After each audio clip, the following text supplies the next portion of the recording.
தொடர்ந்து உங்கள் கூட நல்ல விதை அப்படிங்கிற தலைப்பின் கீழ் நம்முடைய ஆண்டவராக இயேசு கிறிஸ்து பேசினதான அவருடைய உபதேசங்களை தியானிச்சுட்டு வரோம்.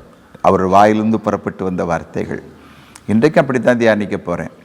லூக்கா சுவிசேஷம் 4ஆம் அதிகாரம் 5ஆம் வசனத்திலிருந்து 8ஆம் வசனம் வரைக்கும் உங்கள் கூட இன்றைக்கி தியானிக்க போகிறோம். முக்கியமான ஒரு காரியம் இது. நம்ம ஒருவேளை பலமுறை தியானிச்சிருக்கலாம். ஆண்டவராக இயேசு கிறிஸ்து பிசாசினால் சோதிக்கப்படுகிறார். நல்லா கவனிங்க. பிசாசு இந்த உலக ஜனங்களை தன்னுடைய கட்டுப்பாட்டுக்குள் வைத்திருக்கிறான். அதனால தான் உலகத்தின் அதிபதி அப்படின்னு அவனுக்கு பைபிளில் ஒரு பேர் இருக்குது.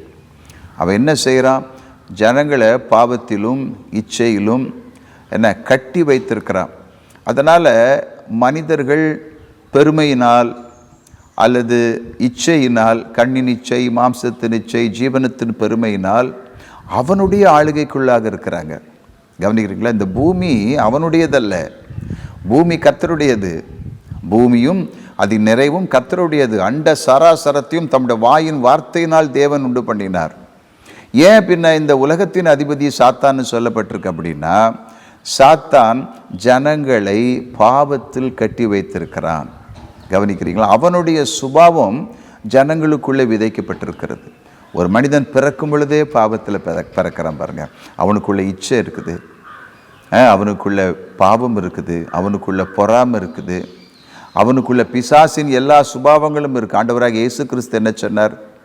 நீங்கள் பிசாசின் பிள்ளைகளாக இருக்கிறீங்க. உங்களுக்கு ஒரு பிதா, ஒரு அப்பா இருக்கிறான் அப்படின்னா பேய் தான் அது. ஏன்னா அவனுடைய இச்சைகளின்படி செய்ய நீங்கள் மனதாக இருக்கிறீங்க. சரியா? அதனால தான் உலகத்தின் அதிபதி. அப்போ இந்த பிசாசு ஜனங்களை கட்டி வைத்திருக்கிறான். அவனுடைய ராஜ்யம் ஜனங்களை இருளுக்குள்ளே அடைத்து வைத்திருக்கிறது. தேவனுடைய குமாரனாகி இயேசு கிறிஸ்து இந்த பூமிக்கு வந்ததற்கு காரணம் அந்த பிசாசின் கிரியைகளை அழித்து ஜனங்களை மீட்டு கொள்ளும்படிக்கு தான். நல்லா கவனிச்சுட்டு வாங்க. பிசாசின் கிரியைகளை அழிக்க தேவகுமாரன் வெளிப்பட்டார்னு பைபிளில் வசனம் இருக்குது. இப்போது அவர் வந்து ஊழியத்தை ஆரம்பிக்க போகிறார். சரியா? யுத்தம் செய்ய ஆரம்பிக்க போகிறார். ஜனங்களை மீட்டு கொள்ளும்படி ஜனங்களுக்கு உபதேசிக்க போகிறார். தேவ ராஜ்யத்தை குறித்து பேச போகிறார். சத்தியத்தை குறித்து பேச போகிறார். அப்படி தேவ ராஜ்யத்தின் வேலையை துவங்குவதற்கு முன்பு அவர் யாரை சந்திக்க வேண்டியது அவசியமாக இருக்குன்னா, இந்த உலகத்தை தன்னுடைய ஆளுகைக்குள்ளே வைத்திருக்கிற சாத்தானை சந்திக்க வேண்டியது அவசியமாக இருக்குது. கவனிக்கிறீங்களா? ஒரு ராஜ்யத்தை பிடுங்கணும் அப்படின்னா அந்த ராஜ்யத்தினுடைய ராஜாவை சந்திக்க வேண்டும். இயேசு அந்த அதிபதியை சந்திக்கிறார், சாத்தானை சந்திக்கிறார். ஆவியானவரே அந்த யுத்தத்துக்கு ஆண்டவராக இயேசு கிறிஸ்துவை கொண்டு போகிறார். நல்லா கவனிச்சுட்டு வாங்க. இதெல்லாம் நான் ஏன் சொல்கிறேன்னா, சில சமயத்தில் கர்த்தருடைய பிள்ளைகளுக்கு ஒன்றுமே இல்லைங்க, பிரச்சனையே இல்லைங்க, போராட்டமே இல்லைங்க உங்களுக்கு அப்படின்னு சொல்லக்கூடிய பிரசங்கங்கள் அதிகரித்து போச்சு. இல்லை, நல்லா கவனிச்சுட்டு வாங்க. நம்முடைய ராஜா என்ன? அந்த ராஜாதி ராஜா, தேவ ராஜ்யத்தின் ராஜா முதலாவது ஜனங்களை மீட்டு கொள்வதற்கு முன்பு எதிராளியை சந்திக்கிறார். சரியா? அவன் அவரை சோதிப்பதற்கு ஆவியானவரே இரட்சகரை வனாந்திரத்துக்கு கொண்டு போனார்னு சொல்லி எழுதப்பட்டிருக்கு. அப்போது இதுதான் என்கவுண்டர். சரியா? ஒரு ராஜ்யத்தை பிடுங்குவதற்கு முன்பு அந்த ராஜாவை சந்திக்க வேண்டும். இயேசு அவனை சந்தித்தார், அவன் சோதித்தான், இயேசு அவனை ஜெயித்தார். அப்படி தான் பைபிளில் படிக்கிறோம். ஹல்லேலூயா! இயேசு ஜெயித்தார். அந்த ஒரு இன்ஸ்டன்ஸ் மாத்திரமல்ல, அவர் சிலுவையில் தம்முடைய ஜீவனை நமக்காக விட்ட அந்த நிமிஷம் வரைக்கும் அவனை ஜெயித்தார். சிலுவையில் ஜெயித்தார், உலகத்தை ஜெயித்தார், பாவத்தை ஜெயித்தார், சாத்தானை ஜெயித்தார். ஸோ இயேசு வெற்றி பெற்றவர்ன்றது மறந்துடாதீங்க. ஜெயம்ங்கிறது ஒரு வடமொழி சொல்லுது, சமஸ்கிருத வார்த்தை. வெற்றிங்கிறது தமிழ் வார்த்தை. இயேசு வெற்றி பெற்றார், வெற்றி பெற்றார், வெற்றி பெற்றார். இப்போ நல்லா கவனிக்க, ஒரு முக்கியமான காரியத்தை சொல்ல போகிறேன். இந்த யுத்தத்தில் பாருங்கள், அவனை ஜெயித்த பின்பு அந்த வனாந்திரத்தில் அவன் மேலே வெற்றி பெற்ற பின்பு தான் ஆண்டவர் ஜனங்களுக்கு பரலோக ராஜ்யத்தை குறித்து பிரசங்கிக்கிறார். சுவிசேஷம் பிரசங்கிக்கப்படுகிறது. அதன் பின்பு அற்புதங்கள், அடையாளங்கள் நடக்க ஆரம்பிக்கிறது. வெற்றி பெற்ற இயேசு தம்முடைய ஊழியத்தை துவக்குகிறார். அப்படி எடுத்துக்கலாமா? அப்படிதான் உண்மை. இப்போ நல்லா கவனிங்க, நாமும் அப்படித்தான் அழைக்கப்பட்டிருக்கிறோம் சார்.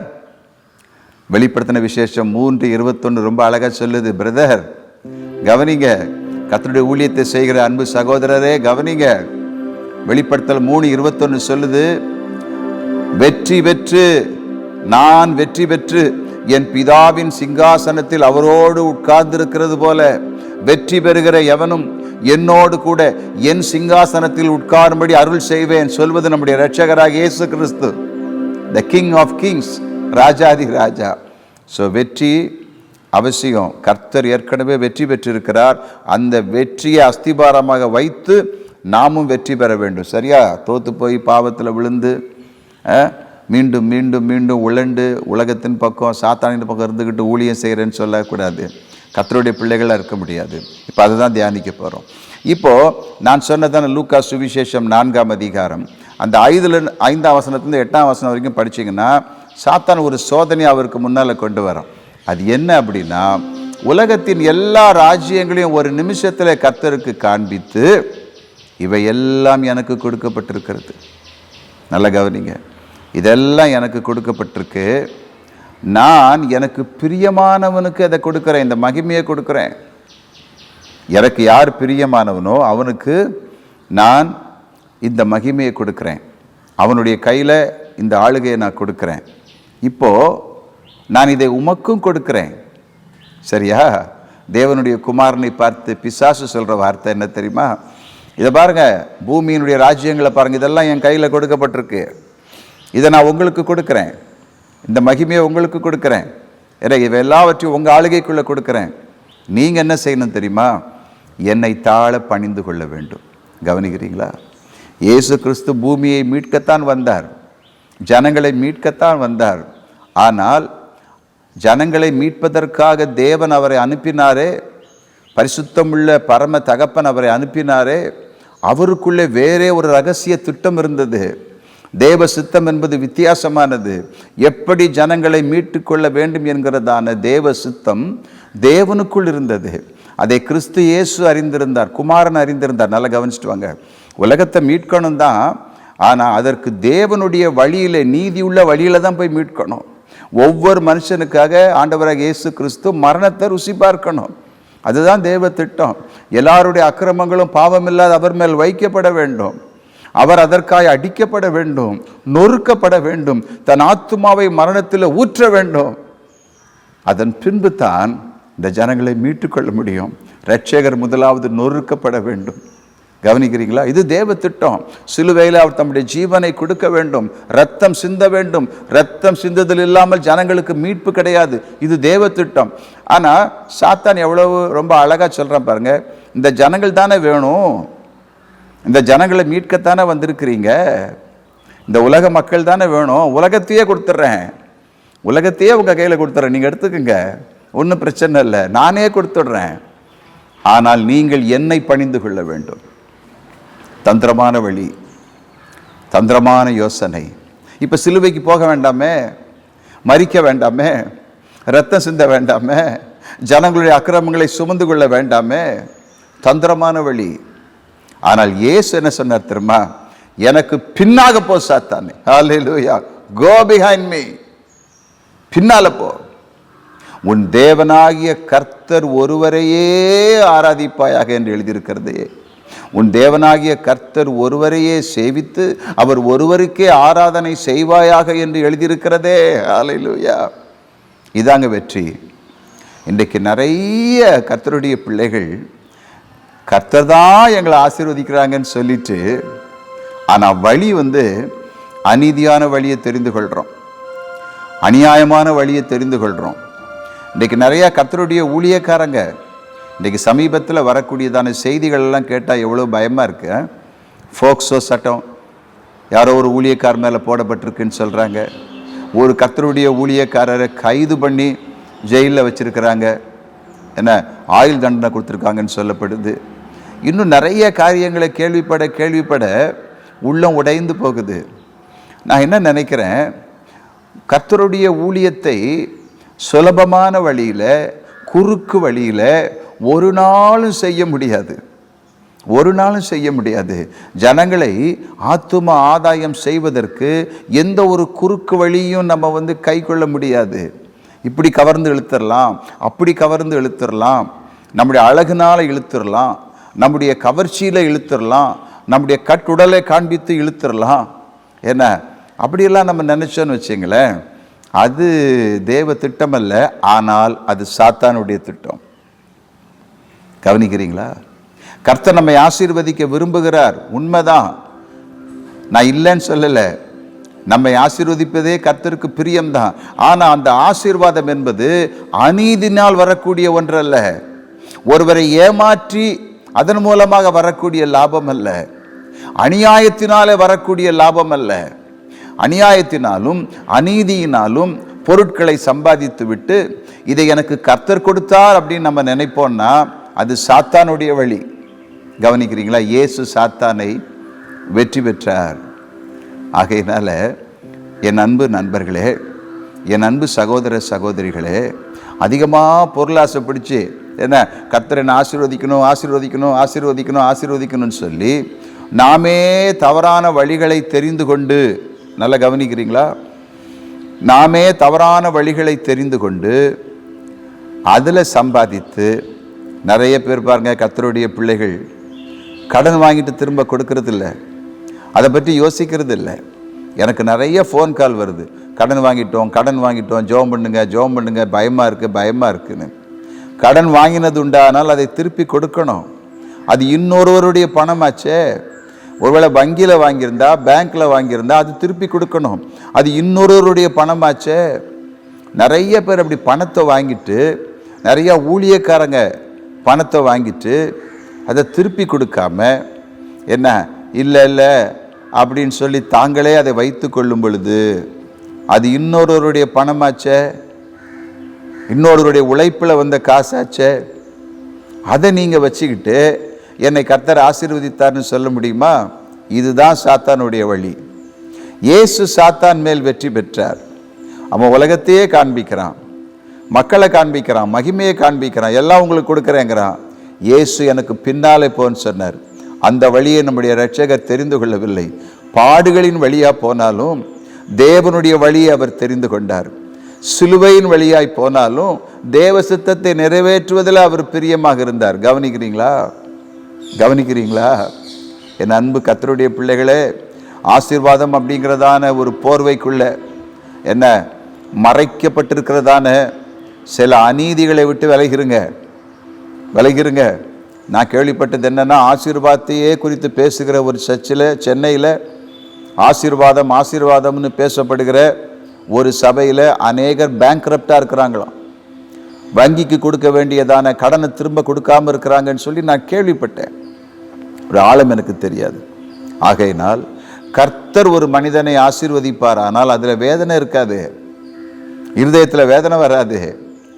என்ன சமாதானம் இருக்கும், சந்தோஷம் இருக்கும், மனமகிழ்ச்சி இருக்கும். இன்றைக்கு நிறைய இப்படி சம்பாதித்து எத்தனையோ கர்த்தருடைய பிள்ளைங்க அதை ஹாஸ்பிட்டலுக்கு செலவு பண்ணுறாங்களே, இல்லை மருத்துவமனைக்கு செலவு பண்ணுறாங்க. கவனிக்கிறீங்களா? தேவையில்லாத காரியங்களுக்கு செலவு பண்ணுறாங்க. அது விரயமாக போகுது, எத்தனையோ லட்சங்கள் விரயமாக போகுது. நல்லா கவனிங்க, கர்த்தருடைய ஆசீர்வாதத்தில் இவைகள் இருப்பதில்லை. தேவன் ஒரு மனிதனை ஆசீர்வதிக்கும் போது அவன் உண்மையுள்ளவனாக இருக்கிறான். உண்மையுள்ள மனுஷன்தான் பரிபூர்ணமான ஆசீர்வாதங்களை பெறுவான். இந்த மனசு சொல்லும், கொஞ்சம் ஏமாத்தினா பல கோடிகளை சம்பாதிக்கலாமே, கொஞ்சம் தப்பாக நடந்துக்கிட்டால் பல லட்சங்களை சம்பாதிக்கலாமே. கர்த்தர் அதெல்லாம் பார்க்க மாட்டார், கர்த்தர் தானே நம்மை ஆசீர்வதித்திருக்கிறாருன்னு நம்ம நினைப்போம். அது சாத்தானுடைய வழி, அது பிசாசினுடைய வழி. ஆரோன் ஜனங்களை எப்படி நிர்வாணமாக்கி இருந்தார்? பைபிள் படிக்கிறவங்களுக்கு தெரியும். ஆதி ஆகமத்தில் இஸ்ரவேல் மக்கள் நிர்வாணமாக இருந்தாங்கன்னு போட்டிருக்கு. எகிப்து தேசத்துலேருந்து புறப்பட்டு வந்தவங்க வனாந்திரத்தில் சீனாய் மலைக்கு கீழே நிர்வாணமாக்கப்பட்டாங்களாம். யார் அதை செய்தது? ஆரோன். மோசே ஆரோனை கடிந்து கொள்கிறார், எப்பா இப்படியெல்லாம் ஆக்கிட்டியே, இவங்களை நிர்வாணமாக ஆக்குகிறதற்கு இவங்க என்னப்பா உனக்கு அநியாயம் பண்ணாங்கன்னு கேட்குறாரு. ஏன் அப்படி எழுதப்பட்டிருக்கு? ஏன் ஆரோன் நிர்வாணமாக்கினார் எழுதப்பட்டிருக்குன்னா, ஜனங்கள் எங்களுக்கு முன்பு வழிநடத்தக்கூடிய தெய்வங்கள் வேணும்னு சொன்ன போது அவர் கர்த்தரை பற்றி பேசலை, கர்த்தருடைய வழிகளை பற்றி ஜனங்களுக்கு பேசலை. கொஞ்சம் இருங்க, மோசே வருவார்னு மோசையை பற்றி சொல்லலை. அவர் என்ன பண்ணிட்டாரு, உங்கள் நகைகள்லாம் கொடுங்கன்னு சொல்லி ஒரு கன்றுக்குட்டியை உண்டு பண்ணி அங்கே கர்த்தருடைய நாமத்தை சொல்கிறார். நாளைக்கு கர்த்தருக்கு பண்டிகைன்னு சொல்லி கன்றுக்குட்டியை உருவாக்கிட்டார். கவனிக்கிறீங்களா? அப்போது தேவனுடைய நாமத்தினாலே ஜனங்கள் ஏமாற்றப்படுறாங்க. அருமையான கர்த்தருடைய ஊழியக்காரரே, கர்த்தருடைய வழிகளை நீங்கள் கற்றுக்கொள்ள வேண்டுமானால் வேதத்தை நல்லா படிக்கணும். ஏதோ ஒரு பிரசங்கத்தை செய்துட்டு ஜனங்களை நம்ம பக்கமாக இழுத்து கொள்ளலாம்னு நினச்சிங்க அப்படின்னா ஜனங்கள் கெட்டு போவாங்க. வெறும் ஆசீர்வாதத்தை மாத்திரம் சொல்லி சொல்லி தேவனுடைய வழிகள் அவங்களுக்கு தெரியாமல் போச்சுன்னா தவறான வழியிலும் பணம் சேர்க்க ஆரம்பிச்சிருவாங்க, சம்பாதிக்க ஆரம்பிச்சிருவாங்க. ஆகையினால் நாம் கர்த்தருடைய வசனங்களை பகுத்து போதிக்கும் போது ஜனங்கள் தேவனுடைய நீதியான வழி என்னதென்று புரிஞ்சுக்குவாங்க. கவனிக்கிறீங்களா? இந்த அறிவு ஜனங்களுக்கு வேண்டுமானால் ஒரு கர்த்தருடைய ஊழியக்காரன் சத்தியத்தை சத்தியமாக பேசணும். கவனிக்கிறீங்களா? சத்தியத்தை சத்தியமாக பேசணும். அதுதான் பவுல் சொல்றார். எங்களை அழைத்த தேவனுக்கு நாங்கள் உண்மை உள்ளவர்களாக இருக்கிறோம், அவருக்கு பிரியமுண்டாக பேசுகிறோம். மனுஷருக்கு பிரியமாக நாங்கள் பேசலை. ஏன்னா மனுஷருக்கு பிரியமாக நம்ம பேச ஆரம்பிச்சிட்டோம் அப்படின்னா வழிகள் மாறிடும். ஆகையினால் அழைத்தவருக்கு உண்மை உள்ளவங்களாக நம்ம இருப்போமா? அப்போ தான் உண்மையான மீட்பின் செய்தியை ஜனங்களுக்கு கொடுக்க முடியும். சபை என்பது தேவன் தம்முடைய சுய ரத்தத்தினால் சம்பாதித்து கொண்டது. எதையாவது ஒன்று சொல்லி ஜனங்களை நம் பக்கமாக இழுத்து கொள்ள முயற்சி பண்ணவே கூடாது. Let us speak the truth. சத்தியத்தை சத்தியமாய் பேசுவோம். கர்த்தருடைய ஆவியானவர் ஜனங்களை நடத்த போதுமானவராக இருக்கிறார். சரியா? என் அன்பு சகோதர சகோதரிகளே, சோர்ந்து போயிடாதீங்க. உங்களை அழைத்தவர் உண்மை உள்ளவர், கடைசி வரைக்கும் உங்களை நடத்துவார். உங்கள் வழிகள் மாத்திரம் அவருக்கு முன்பு உண்மை உள்ளதாக இருக்கட்டும். சரியா? ஜெபிப்போமா? பரிசுத்தமுள்ள எங்கள் பரலோக தகப்பனே, இந்த இனிய ஆண்டவரே, ஜெப நேரத்தில் நீர் எங்களோடு கூட பேசியதற்காக உமக்கு ஸ்தோத்திரம். இதோ உம்முடைய ஜனங்களுக்கு இரட்சகர் இயேசு பேசினதான வார்த்தைகளை நான் சொல்லியிருக்கிறேன். அவர் எப்படி சாத்தானை ஜெயித்தார் என்பதை குறித்து ஒரு சின்ன தியானத்தை நாங்கள் செய்திருக்கிறோம். ஆண்டவரே, நீர் உம்முடைய பிள்ளைகளை ஆசீர்வதித்து அவர்களை நீதியின் பாதையிலே கொண்டு செல்வீராக. எல்லா துதி கன மகிமை நாங்கள் உங்களுக்கு ஏறெடுக்கிறோம். எங்கள் இரட்சகர் இயேசு கிறிஸ்துவின் நாமத்தில் ஜெபிக்கிறோம் எங்கள் நல்ல பிதாவே. ஆமேன், ஆமேன், ஆமேன். So God bless you. Bye-bye.